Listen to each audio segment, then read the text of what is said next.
No, no, no, sir. Nothing else. You have to just proceed with the class. Think of that.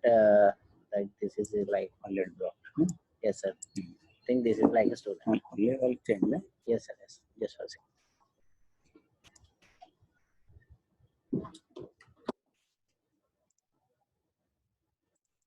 This is to change. Yes, sir. Change this. Yes, sir.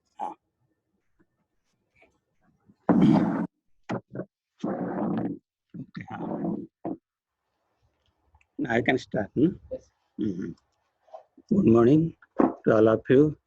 Louder. Very good morning to all of you. Today we'll start about the one gestational trophoblastic disease, that is vesicular mole or hydatid for mole, or otherwise known as molar pregnancy, and it is a type of gestational trophoblastic disease, not a type of gestational trophoblastic neoplasia or tumor. So it is mainly a benign tumor of the trophoblasts, and it is a disease of placenta and chorion. So commonly it is known as molar pregnancy, and it is defined as the abnormal condition of the placenta where there is partly proliferation and partly degeneration of the chorionic villi. It is a benign neoplasm of the chorion with malignant potential. It has also malignant potential, and 15% will develop malignancy requiring chemotherapy. So it is the disease of chorion and trophoblasts, and there is partly proliferation and also degeneration occurs, and at the end result there is formation of different chains of cysts and vesicles. So as it there is also cluster of cysts. It is attached to the decidua, and external appearance as it resembles to the hydatid cyst. So it is commonly known as hydatid form of mole. And as there are many vesicles are formed, so it is also known as vesicular mole. And commonly, as it is associated with a pregnant condition, so it is molar pregnancy. So it is a cause of early pregnancy hemorrhage. You know, there are other causes of early pregnancy hemorrhage like abortion, ectopic pregnancy, and MTP. It is also a cause of early pregnancy hemorrhage or pregnancy during early pregnancy. So all should be differentiated, and it is usually uncommon, and it is the incidence is 1 in 2,000 pregnancies in Western countries, and higher incidence in Far East countries and Oriental countries like Philippines, where it is the incidence is 1 in 80. And in India, the incidence of molar pregnancy is 1 in 400 pregnancies. And more often, it is the younger or older mother before 20 and after 35 or 40 years, they are more commonly involved or affected. So, as you know, gestational trophoblastic disease is a group of disease originated from placental villous trophoblastic cells, including hydatid mole, invasive mole, choriocarcinoma, and kind of less common trophoblastic cell tumor in placenta or placental site trophoblastic tumor or epithelial trophoblastic tumor, ETT, or persistent gestational trophoblastic disease. So it is a type of gestational trophoblastic disease. GTN comprises of a spectrum of proliferative and abnormalities of trophoblasts associated with pregnancy. That is, usually GTN includes invasive mole, PSTT, choriocarcinoma, and ETT, epithelial trophoblastic tumor, and also persistent GTD. So it is a benign mole, that is molar pregnancy or hydatidiform mole. It is the benign mole is considered to be abnormal formation of placenta. It is also a abnormality of placenta or disease of placenta accompanied by the special abnormal proliferation. There is abnormal proliferation and degeneration also occur. And invasive mole, it is also result from the hydatidiform mole and choriocarcinoma and the trophoblastic cell tumor in placenta or placental site trophoblastic tumor may result from benign mole, term pregnancy or abortion or ectopic pregnancy. So the most important while dealing with the gestational trophoblastic disease, the previous history should be taken in detail about the any positive history of previous benign mole or term pregnancy or abortion or ectopic pregnancy, which are may be positive. That should be, history should be taken very carefully. Then what are the, first we'll discuss the hydatidiform mole. First is etiology. Though the exact etiology is not known, or definitely not known, the exact what the postulations are mainly it is ovular defect. It affects the ovum. The ovum either the inactivated or the nucleus of the ovum is absent. So there is no chromosome in the case of ovum. And it is more common in case of low socioeconomic status with low protein diet also. And also other there may be disturbed maternal immunity. There is rise of gamma globulin or a gamma globulin. Usually the rise of gamma globulin occurs in case of liver disease. But here there is no liver disease, or in absence of liver disease, there occurs increase of gamma globulin in case of molar pregnancy. So indicating it is due to disturbance of maternal immunity. And this, it is also more common in case of AB group. As you know there is no antibody. So it is also indicates about the disturbed maternal immunity.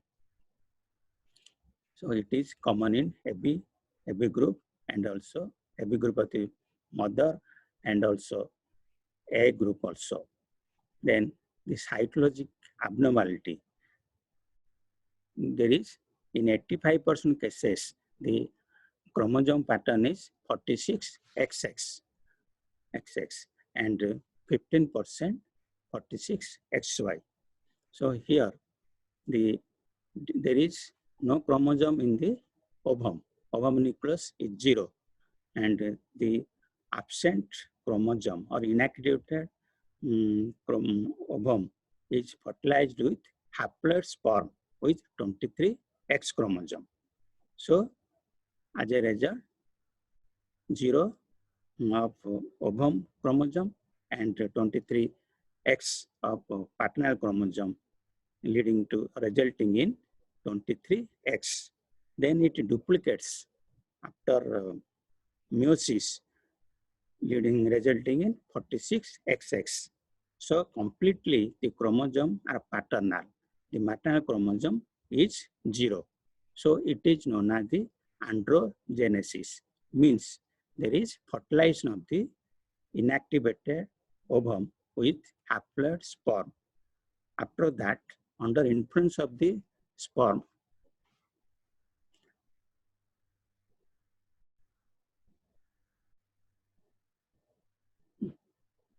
nobody is there. Just a minute.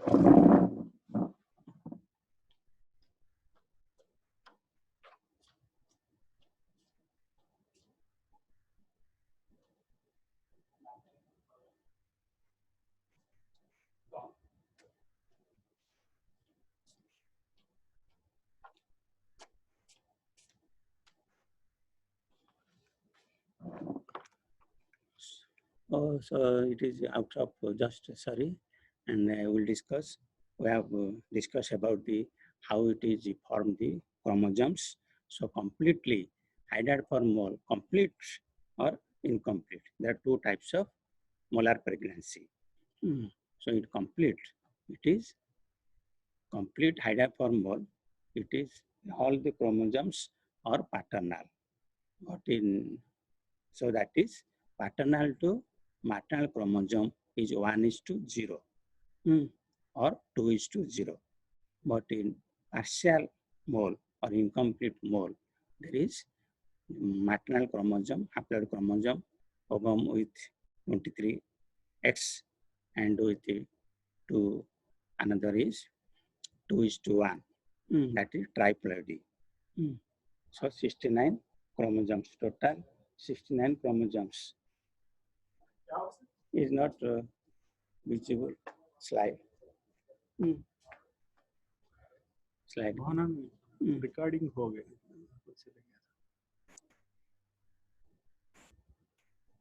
Yes. So the cytologic abnormality is 85%, 46XX. This is due to fertilization of inactivated ovum with one haploid sperm, resulting in 23X, and after duplication, there occurs 46XX, and this is most common in complete mole, hydroform mole, and if there is a fertilization of two sperms with zero ovum, in 15% cases, it leads to 46XY. This is uncommon, but commonest is 46XX. So usually the 1:0, paternal to maternal chromosome is 1:0, but it may be also 2:0, like that of resulting in 46XY.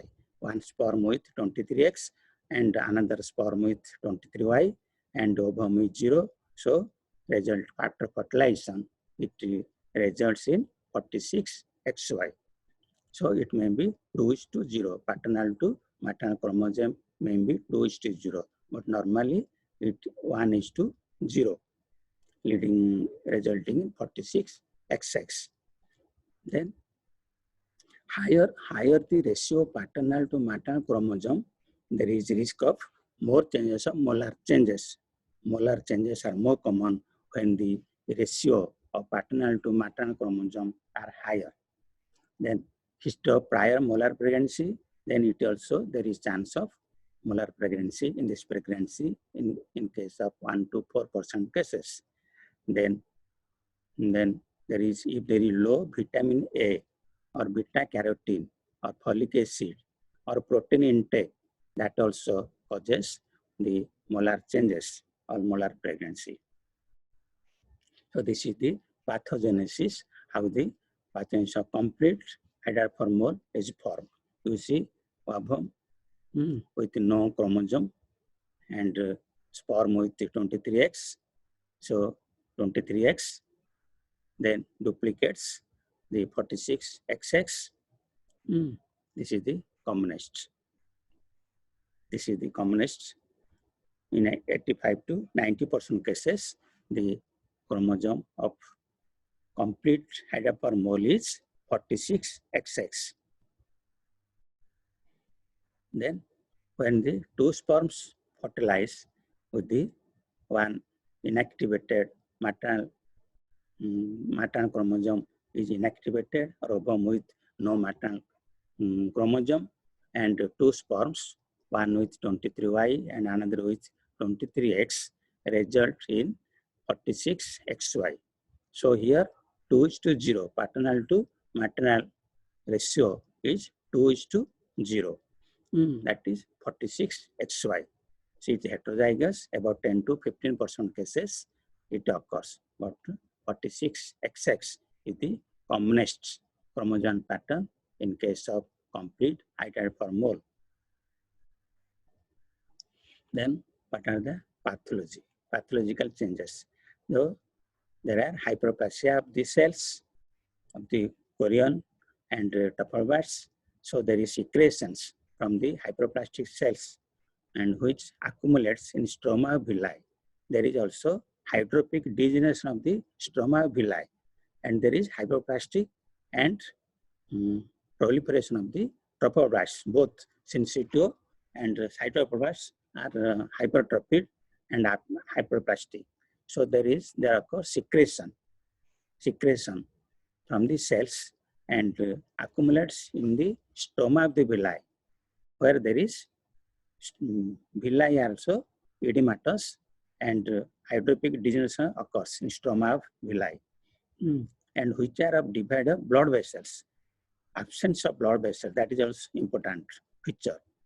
And so due to accumulation of secretions in the stroma villi is results in vesical fluid or vesicle, okay, vesicles are formed. So vesical fluid is interstitial fluid rich in HCG, human chorionic gonadotropin, and also it is rich in estrogen and progesterone also. It is edematous fluid. So there is no trace of embryo or amniotic sac in case of complete hydatidiform mole. There is no trace where it is present in case of partial hydatidiform mole. So in case of complete hydatidiform mole, there is no trace of embryo or amniotic sac. Then there may be unilateral or bilateral theca lutein cyst ovary due to presence of increased level of human chorionic gonadotropin HCG from the trophoblast, secreted trophoblast. So due to increased level of HCG, which is the most important hormone, especially beta HCG specific, and due to effect of increased HCG, there occurs lutein cysts, theca lutein cysts of ovary in case unilaterally or bilaterally in about 15 to 60% of cases in case of complete molar pregnancy. Then microscopically, there is proliferation of the cyto and syncytial trophoblasts. So both trophoblasts are proliferated. Then as there is thinning of stromal tissue due to hydrophic degeneration. Hydrophic degeneration occurs and edema of the stroma of the villi occurs. So there occurs thinning of the stromal tissue. Then absence of blood vessels in villi. But the most important feature is villus pattern is maintained. The villus pattern is maintained, which is the most important characteristic which differentiates from the malignant form of GTD or choriocarcinoma, where villus pattern is absent. So villus pattern is maintained. It is most important characteristic feature of the benign, complete, and partial hydatidiform mole. Then there may be irregular proliferation of epithelial cells with hyperchromatic and mitotic nuclei. So this indicates the malignant potential, mitotic and hyperchromatic.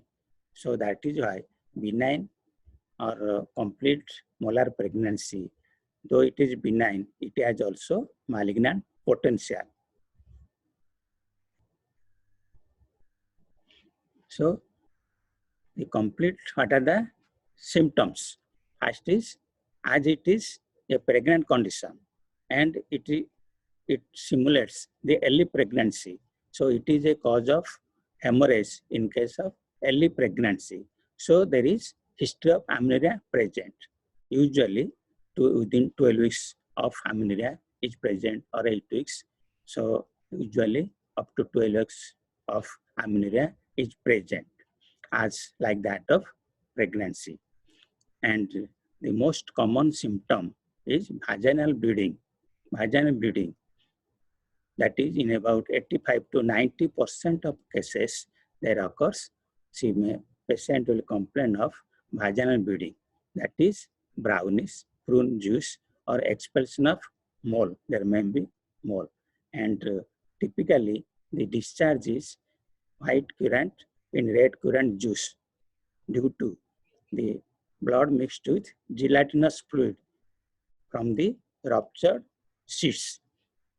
That is why it is white currant in red currant juice. The specific, typically, the vaginal bleeding is described as white currant in red currant juice due to blood mixed with gelatinous fluid from the ruptured cysts or ruptured vesicles. So there is vaginal bleeding may occur due to separation of the or detachment of the cysts which is attached to the decidua. So due to detachment of the cysts from the decidua, there may occur vaginal bleeding. Then lower abdominal pain. There may be lower abdominal pain due to over distension, concealed bleeding. There may occur bleeding inside the uterine cavity, and it may be due to infection, and it may be uterine contraction to expel the moles. So there may be abdominal pain due to uterine contraction to expel the moles outside. Then there may be perforation by the invasive mole. Usually it may be perforation of the myometrium and uterus. So there may be pain abdomen. So there may also lead to intraperitoneal hemorrhage due to perforation of the invasive mole. Usually, that is why they may present with acute abdomen. The first symptom may be acute abdomen due to concealed intraperitoneal hemorrhage due to perforation of the invasive mole. She may come with the first symptom with acute abdomen. So acute abdominal features may be there. Without any amenorrhea or vaginal bleeding, she may come with acute abdominal features due to perforation. Then there may be discharge of grape-like vesicles. In about 50% of cases, there may be discharge of grape-like vesicles. So other 50% cases, there is no discharge of grape-like vesicles. When grape-like vesicles are discharged per vaginum, then diagnosis is confirmed. But if there is no discharge of grape-like vesicles per vaginum, then it is difficult, and but the ultrasound nowadays is done in each case of amenorrhea in early pregnancy. Usually, then the molar pregnancy is diagnosed easily. Then there is no quickening. Quickening is absent, as there is no fetus, and amniotic fluid not there, and there is no fetus, so quickening is absent. And it may be asymptomatic. There is no symptom at all in 1% of cases. Then usually need to abort between 3rd and 6th month of pregnancy. As there is, it will confuse with abortion. As there is amenorrhea, bleeding, and pain abdomen. These are all the features of abortion. So it will definitely confuse with abortion. Usually it occurs within 3rd and 6th month of pregnancy. So usually there may be threatened abortion. It will confuse with threatened abortion or incomplete abortion or missed abortion. So the history should be taken carefully, and also examination should be done properly, and naturally with investigations they differentiated all the conditions. Then anemia out of proportion to visible blood loss, because there is concealed hemorrhage also. So anemia is out of proportion to the visible blood loss outside. There is vaginal bleeding, but in comparison to degree of vaginal bleeding, there is anemia is severe. So anemia is proportionate, out of proportionate due to concealed bleeding inside the uterine cavity or after perforation inside the peritoneal cavity. That's also suspect the perforation of the by the invasive mole or the intraperitoneal hemorrhage. Then it is diagnosed as missed abortion, early ultrasound without symptom. Missed abortion also same features, amenorrhea, bleeding and abdominal pain, all the features of early pregnancy was there, and by ultrasound it is confirmed whether it is missed abortion or molar pregnancy. There is no fetus in molar pregnancy and missed abortion, the represents of the fetus and placenta that differentiate between the missed abortion and the molar pregnancy. Then there may be pregnancy-induced hypertension in case of 50% of cases, that is early preeclampsia may occur in about 50% of cases. Preeclamptic toxemia may occur. Early onset of preeclampsia means less than 20 weeks of pregnancy amenorrhea, there may be occur preeclampsia in 50% cases. That is one cause of early preeclamptic toxemia. Molar pregnancy is one cause of early preeclampsia that occurs in about 50% cases. Then there may be hyperthyroidism due to increased level of chorionic thyrotrophin. There may occur hyperthyroidism with all the features of hyperthyroidism, tachycardia, tachypnea. So there may be also presence of hyperthyroidism in case of 2% of cases. Then there may be hyperemesis gravidarum in about 25 to 30% cases. There is excessive vomiting. Again, it is due to increased level of HCG, human chorionic gonadotropin. So she may complain of excessive vomiting. So again, when there is associated preeclamptic toxemia, then all other features of preeclamptic toxemia may be present, reeling of head and the swelling of the legs, edema due to edema. So she may complain. When there is preeclampsia toxemia, preeclamptic toxemia is associated. Then on examination, what are the signs?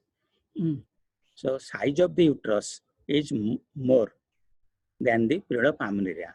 In about 70% cases, the size of the uterus is more than the period of amenorrhea, and equal in case of 20% cases of molar pregnancy. And the size of the uterus or height of uterus is less than the period of amenorrhea in case of 10% of cases. But commonest is in complete idiot per mole, the size of the uterus or the height of uterus is more than the period of amenorrhea. So naturally, the conditions where the height of uterus is more than the period of amenorrhea is to be differentiated. Then again, why there occurs the height of uterus is more than the period of amenorrhea?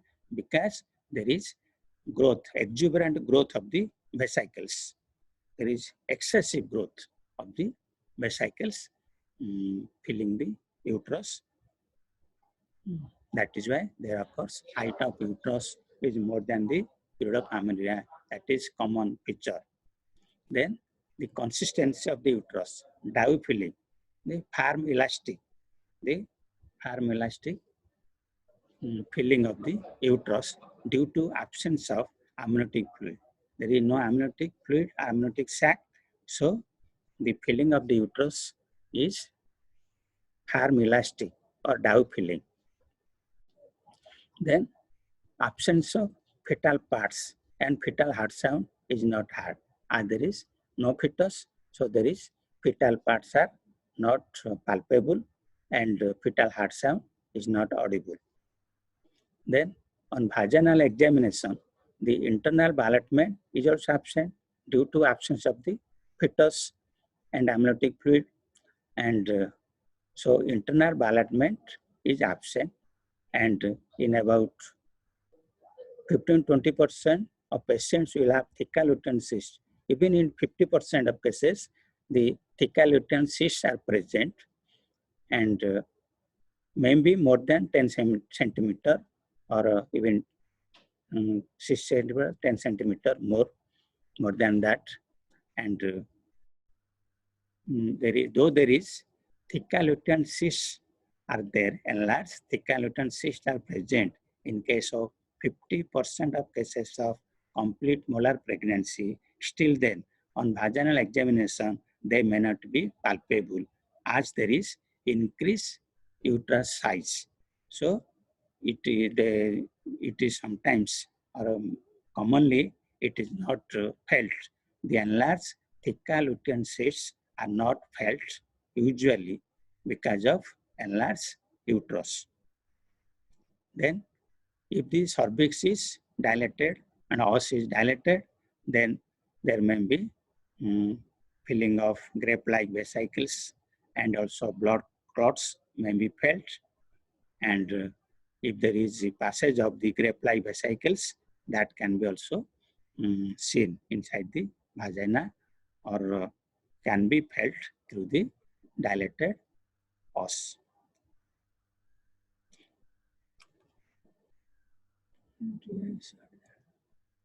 So this is the thecal uterine cyst of the ovary, which is again due to increased level of human chorionic gonadotropin. Different cysts are there, thecal uterine cysts. So this is the picture of molar pregnancy, complete molar pregnancy. The vesicles are grape-like structures filling the uterine cavity completely. Then it is also picture of hydatidiform mole inside the uterine cavity.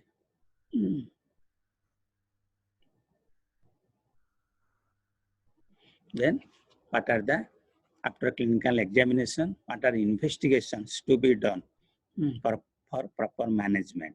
So complete blood count should be done, grouping and RS typing, and routine and other special investigations like that of during pregnancy, it should be done.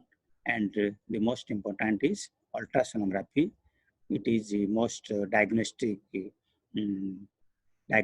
method, and used to diagnose a mole and find out if it is invading local tissues.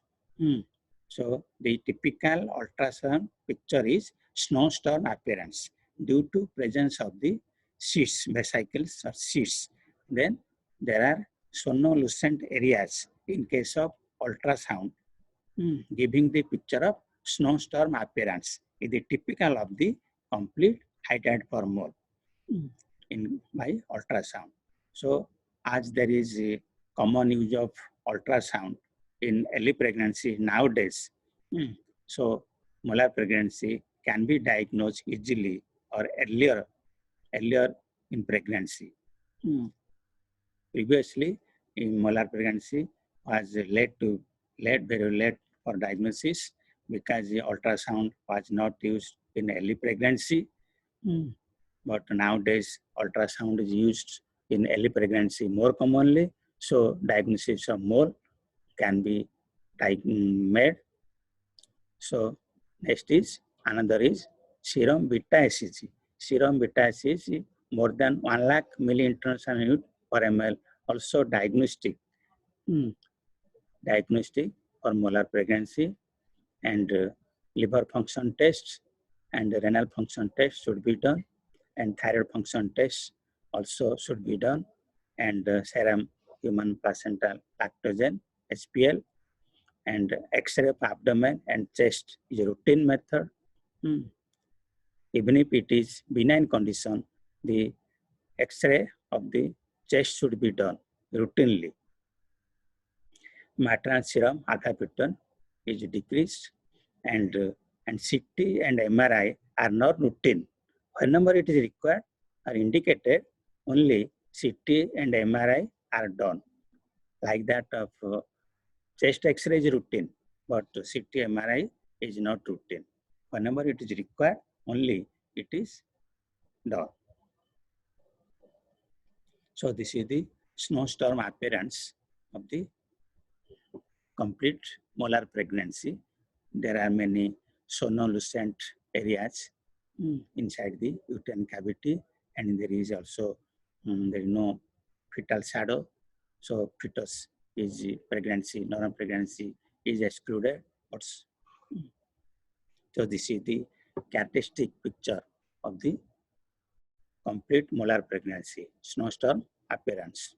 But sometimes this snowstorm appearance confuses with the missed abortion or degenerated fibroid also and blighted ovum in early pregnancy. It may also, these are the conditions also give this picture.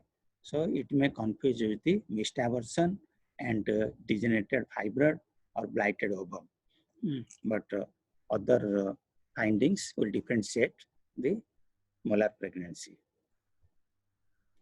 Then different diagnosis. So as there are amenorrhea, bleeding, and abdominal pain, all these symptoms, and also there is on clinical examination, the height of uterus is more than the period of amenorrhea, or usually, but it may be equal to that of the period of amenorrhea, height of uterus, or it may be less. So accordingly, the conditions to be differentiated. So certain abortion, if there is height of uterus, here also equal or corresponds to the period of amenorrhea, certain abortion, and but by ultrasound, again it can be differentiated. Then other conditions where the height of uterus is more than the period of amenorrhea are associated fibroid or ovarian tumor with pregnancy. In these conditions also, the height of uterus is more than the period of amenorrhea. Then by ultrasound, it can be also diagnosed, and also by clinical examination also, these conditions can be differentiated. Then another condition where the height of uterus is more than the period of amenorrhea is multiple pregnancy or twin pregnancy. And polyhydramnios or acute polyhydramnios, or the liquor is excess. In these two conditions also, the height of uterus is more than the period of amenorrhea. So those can be diagnosed or differentiated by proper examination and also by ultrasound. Then complications, immediate complications and late complications. There may be hemorrhage and shock. As we have already discussed, there may be concealed type hemorrhage, and after perforation also intraperitoneal hemorrhage. So there may be severe hemorrhage, vaginal also, and leading to shock.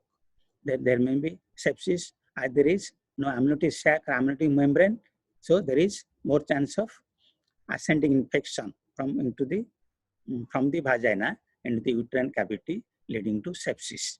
Then perforation by the invasive mole or invasive mole can occur, or during the management also there may be perforation of the uterus may occur. Then preeclampsia, we have discussed early onset preeclampsia. Before 24 weeks or 20 weeks of pregnancy, this early onset preeclampsia may occur.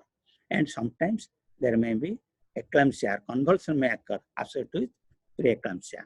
Then acute pulmonary edema may occur due to pulmonary embolization of the trophoblastic tissues. The embolization of the trophoblastic tissues into the bloodstream. Then thyroid storm may occur when the under general anesthesia, the suction evacuation or DNC is done, and there is hypothyroidism due to again increased level of chorionic thyrotrophin. So there may thyroid storm may occur, and DIC, disseminated intravascular coagulation, may occur due to deposition of fibrin and thromboplastin. So what are the late complications? Choriocarcinoma may occur in about 2 to 10% of cases of complete molar pregnancy. Choriocarcinoma may occur with average of 5%. and there may be recurrence of molar pregnancy. If the previous 1 molar pregnancy, then there is recursion chance of 1 to 4% of cases. If there are 2 previous molar pregnancies, then the recurrence of molar pregnancy increases to 15 to 28%. So the proper history should be taken. Then risk factors for malignancy. What are risk factors? Age more than 40 years, age is more important, and previous 3 or more births, multipara, and initial serum HCG more than 1 lakh milli-internal unit per ml, and when the uterine size is more than 20 weeks, and previous history of molar pregnancy or large lutein cyst more than 6 centimeter. 15% of complete moles progress to persistent GTN, persistent gestational topographic neoplasia. There is persistence of the bleeding and persistence of serum HCG. So leading to, in case of 15% of cases, there may be persistent gestational topographic neoplasia or persistent topographic disease. Then what is the treatment? Aim is to restore the blood loss and prevention of infection and evacuation of the uterus and follow-up. These are the aims. So accordingly, management should be done. If she is anemic, blood should be given, and also blood should be liberal. Blood should be ready for even the during suction evacuation also, which is the method of choice for management of the more complete molar pregnancy. So, and prevention of infection, parental antibiotic should be given, and IV drip should be given, and methods for evacuation of uterus to be chosen. So, first is suction evacuation is the most method of choice in case of evacuation of the suction evacuation. Though there are other methods are dilatation of evacuation, but that is not effective and safe. But it is suction evacuation is rapid, safe, and effective method for treating the or managing the molar pregnancy, complete molar pregnancy. Then hysterectomy. Hysterectomy, if there is severe bleeding and cervix unfavorable for vaginal evacuation, so immediately we'll have to evacuate the uterus for moles. So we'll have to do hysterectomy, laparotomy. You know, it is mini cesarean section that is rarely needed, but usually suction evacuation can be done as the cervix is favorable usually. So in another about suction evacuation, here suction evacuation is done also in MTP, and here also suction evacuation. So what is the difference? The suction evacuation, here the suction cannula in MTP corresponds to the period of amenorrhea. But here in molar pregnancy, in suction evacuation, usually the suction cannula is of 10 to 12 size. Number is 10 to 12 in all cases. But in MTP, suction cannula corresponds to the period of amenorrhea, as like that of dilatation of the cervix, number 1. So number 2 difference is the negative pressure. In suction evacuation of MTP, the negative pressure is 400 to 600 millimeter of mercury, but here 200 to 250 millimeter of mercury. Then number 3, next, the suction cannula. Usually we'll have to introduce the suction cannula up to the fundus of the uterus in case of MTP, but not in case of suction evacuation. In case of molar pregnancy, we'll have to just go above the internal os, and it will suck down automatically the molar tissue or sheets automatically, and it should be done carefully. Then hysterectomy, elderly patients more than 40 years, completed their family, hemorrhage, severe hemorrhage, and perforation, high risk factors, and if there is serum beta HCG level is more than 1 lakh international per ml, and size is over 14 gestational weeks. The suction evacuation we have already discussed. Then follow-up, 85% cases, the topographic tissue die. But in 50% cases, there is persistence of the topographic tissue leading to persistent topographic disease, either invasive mole or choriocarcinoma. So the regular measurement of the beta ECG, baseline chest X-ray, physical examination, including pelvic examination, and effective contraception should be done. Then, even after hysterectomy, chance of malignancy is 5%. So proper follow-up should be continued, even after hysterectomy also. The serum beta ECG return to non-pregnant levels by 6 weeks after evacuation, 4 to 8 weeks or 6 weeks average, and it is mandatory for 6 months, but at least 1 year to 2 years also, it is ideal. Then follow-up warning symptoms and clinical examination and investigations during follow-up should be done. And check SCG level 3 weeks after end of any pregnancy subsequent to molar pregnancy, because there is chance of persistent gestational tropoblastic neoplasia. That is why SCG should be checked 3 weeks after end of any pregnancy following molar pregnancy or subsequent to molar pregnancy. Then indication of prophylactic chemotherapy. In some cases also, prophylactic chemotherapy is given in high-risk cases where the serum beta ECG fails to become normal by 6 weeks, and serum ECG more than 20,000 milliliters per unit per ml at any time after evacuation of the mole, and evidence of metastasis irrespective of SCG level and high-risk factors.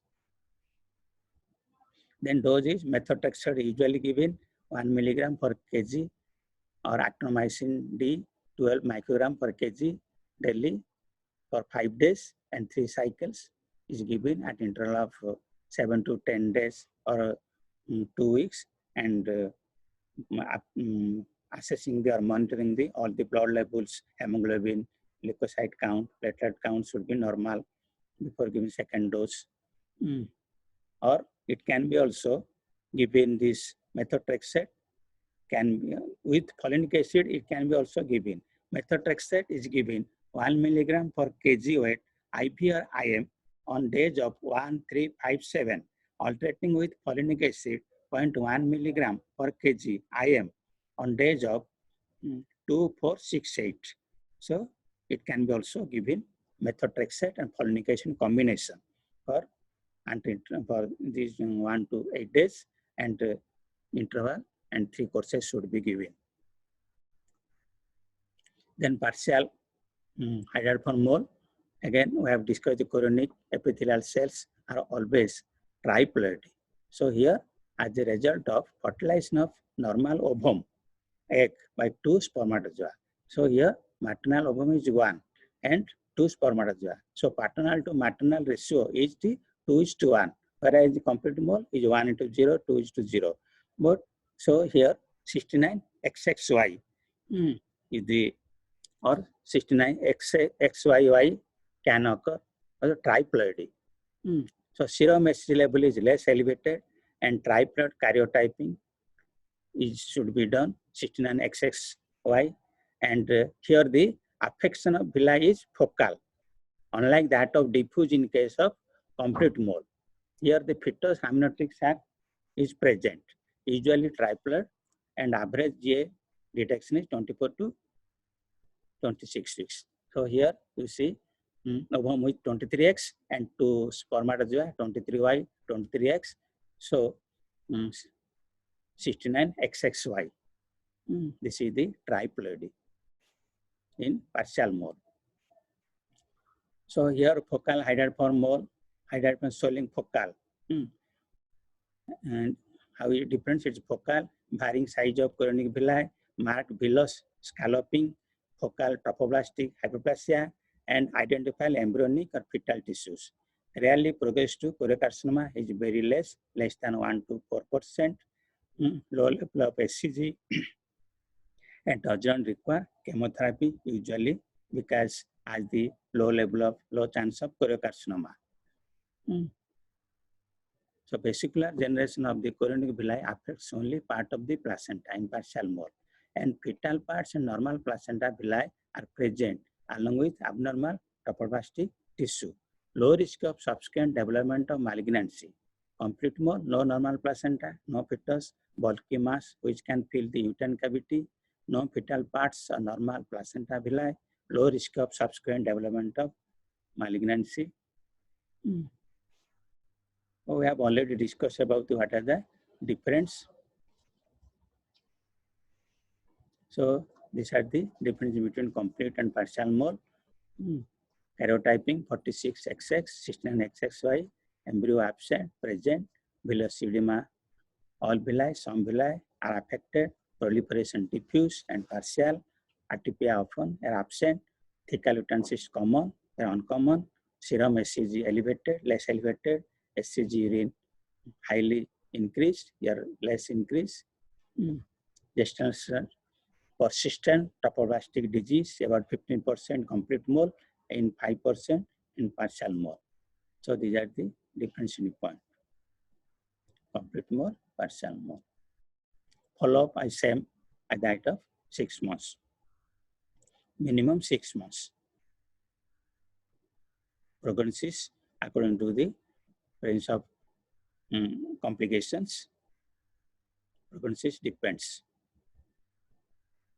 So follow-up should be done weekly till the HCG negative. Up to usually it negative for 6 to 8 weeks. Then monthly for 6 months. Then 3 monthly for 1 year and 6 monthly for 2 years.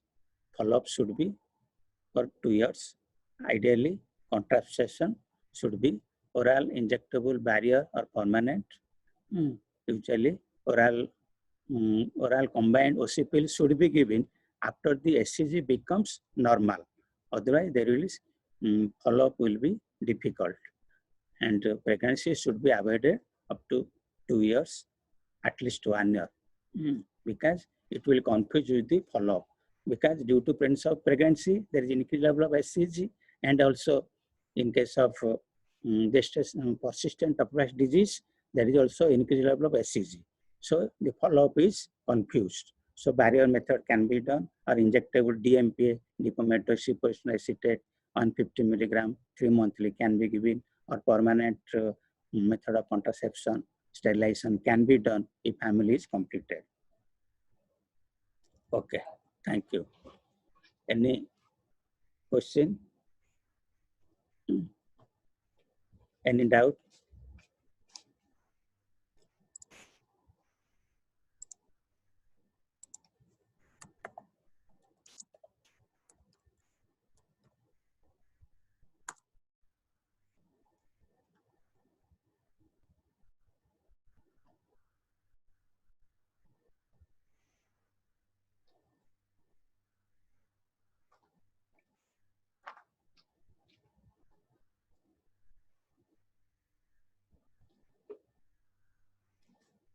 Okay, thank you. No doubt. Thank you again.